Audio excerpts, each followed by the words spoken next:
Now that we understand some basic intervals, we can begin to use them in one of the most important applications, building chords.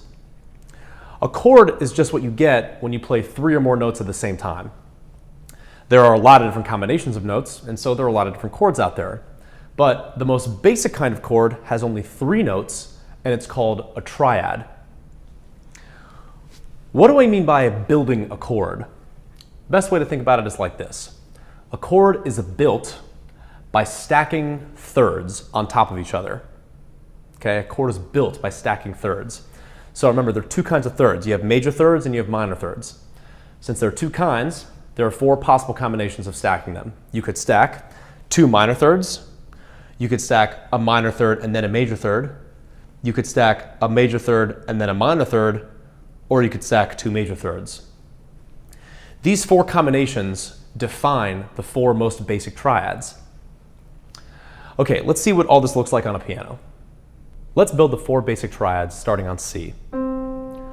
Our first one stacks 2 minor thirds on top of each other. So from C, a minor third up is E flat, and a minor third up from E flat is G flat.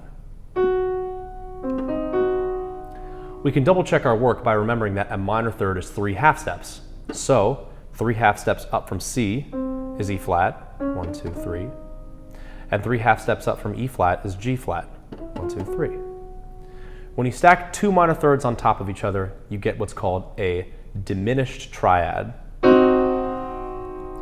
There's a lot of dissonance in the diminished triad. It has a dark, ominous sound that gets used in a lot of horror movies, like there's a bad guy with a knife behind that door kind of vibe. As a matter of fact, diminished chords were actually banned in some gospel and Christian music a few centuries ago because of their devilish, sinister sound.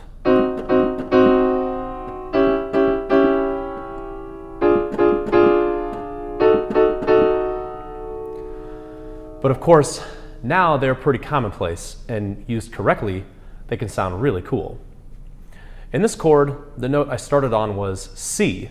And so the chord is called a C diminished triad. I can start on any note I want. If I start on E, then I have the notes E, a minor third above that, which is G, and a minor third above that, which is B flat. This would be called an E diminished triad. The note that I start on is called the root of the chord. So in the C diminished triad, C is my root. And in the E diminished triad, E is my root. Next, we'll stack a minor third plus a major third. Let's start on C again.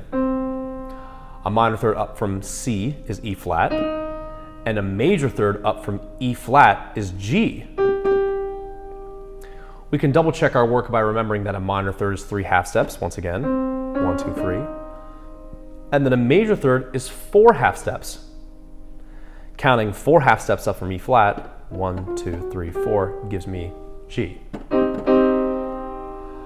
A minor third plus a major third gives you what's called a minor triad. Since C is our root, this is called a C minor triad, or C minor for short. Some people describe the minor triad sound as sad, cold, or dark, although not quite as dark as diminished. Minor, diminished, minor. You might hear this chord in a movie, or if it was a funeral scene, or if it's a rainy day, or if the main character's girlfriend just dumped him, that kind of thing. The minor triad is incredibly common and versatile, and you hear it all the time. Just like with the diminished chord, we can build a minor chord with any note as the root. An F minor chord would be F, a minor third up, A flat, and a major third up from that, C. A B flat minor chord would have B flat, a minor third up from that, and F. As with any video, feel free to pause at any time to count the intervals and verify for yourself. Next, we'll stack a major third and then a minor third. This combination is called a major triad. The C major triad starts on C, goes up a major third to E, and then up a minor third to G. Some people describe the major triad sound as happy, warm, and light. You might hear this chord in a movie if it was a wedding scene, or if it was a sunny day, or if the main character kisses his girlfriend for the first time. The major triad is probably the most common chord in all of Western music. It's all over the radio, in every style of music, and like the minor chord, it has hundreds of different applications. Let's build two more major chords. An A flat major chord has A flat at the root, then a major third up from that is C, and a minor third up from that is E flat. A flat major. What about a D major chord? D is the root, a major third up from that is F sharp, and a minor third up from that is A. D major. Finally, our last combination is stacking a major third on top of a major third. This combination is called an augmented triad. The C augmented triad has the notes C, E, and G sharp. C, major third up, E, major third up from that, G sharp. This chord has a very dissonant quality as well, like the diminished chord, but unlike the diminished chord, which is very dark, the augmented chord is much brighter. It's a very different feel. This is my totally subjective description, but I think of it like this. The diminished chord is shadowy, sinister, and earthy. It's the chord of shady alleys, gamblers, and criminals. The augmented chord is ominous, but it's vibrant, it's garish, it's lurid. It's the chord that you hear in a movie when you see a train's blinding headlight as it spins out of control. Or maybe you're watching a fantasy movie and you hear this chord accompanying the bright, eerie glow of an angel falling out of the sky.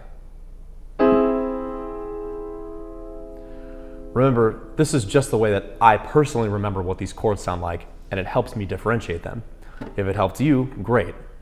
If not, or you know what, even if it does, see if you can't sit with the sounds of these chords for a while and come up with your own creative descriptions.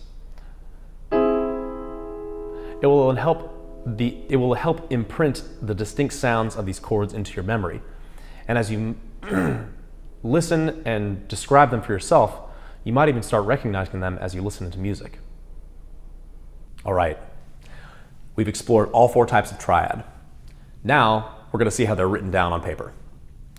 On a diminished chord, what you'll see is the capital letter of the root note, and then you'll see the letters D-I-M. That represents diminished. So we have A diminished. For a minor chord, what you'll see is the capital letter of the root note, and then M-I-N, which represents minor. Sometimes you'll see that written as just A lowercase m or A minus. All three of those are equivalent. They all represent the same thing, just an A minor triad. For major, all you're going to get is a capital letter. If you see a capital letter, that means you're playing a major triad. For augmented, you're going to see the capital letter plus aug, A-U-G, or sometimes you'll see a plus sign. That also means augmented. All of this will be in the course materials, so you don't have to keep referencing this video every time you want to check out one of these chord symbols. Plus, over time, you're going to get used to these. I like to represent the triads in a little chart here. I call it the triad box. Let's go through it for a second. In this box, what we have is a diminished triad is built by stacking a minor third and a minor third. A minor triad is built by stacking a minor third plus a major third. A major triad is built by stacking a major third plus a minor third. And then, of course, last but not least, an augmented triad is built by stacking a major third plus a major third.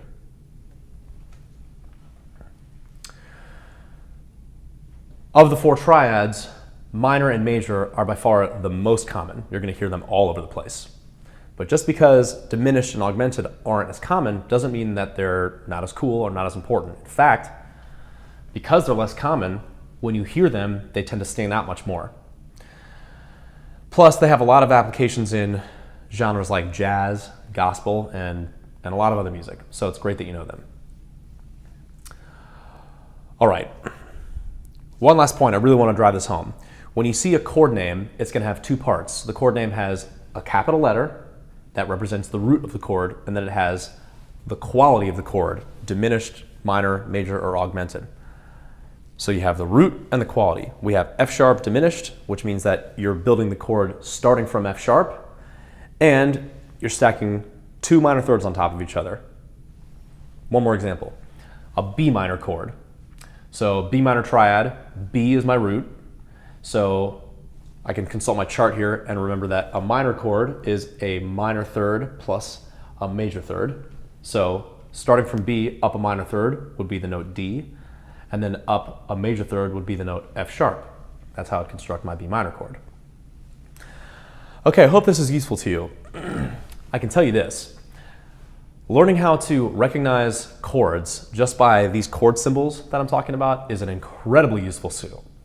I think you'll find this skill to be one of the most useful things that you ever learn as a piano player. In your exercises, you'll be asked to identify and play lots of different triads, and I think that you'll find mastery of this particular aspect of music, recognizing, identifying, and playing triads, to be one of the most universally applicable, versatile skills that you ever learn as a piano player.